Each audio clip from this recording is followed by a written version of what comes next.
మోసానికి, దగాకి, కుట్రకి pant shirt వేస్తే అచ్చు జగన్ లాగా ఉంటుంది. ఎన్నికల ముందల ఏం చెప్పాడు ఈ జగన్? 23,000 డిఎస్సి పోస్టులు ఇస్తామని ఆనాడు హామీ ఇచ్చాడు. అధికారంలోకి వచ్చిన తర్వాత కేవలం 18,000 పోస్టులు ఉన్నాయన్నాడు. దాని తర్వాత 117 జియో తీసుకొచ్చి ఏకంగా స్కూల్ రేషనలైజేషన్ పేరుతో టీచర్ పోస్టులు తగ్గించిన వ్యక్తి ఈ జగన్.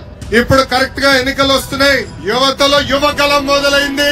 అందుకే ఇప్పుడు నామమాత్రంగా 6,000 పోస్టులు ఇస్తానని ముందరగెళ్తున్నాడు. ప్రజలందరూ ఆలోచించాలా.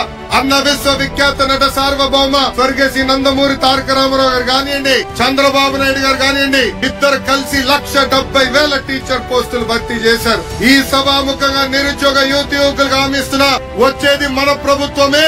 ప్రతి సంవత్సరం డిఎస్సి మేము ఏర్పాటు చేస్తాం.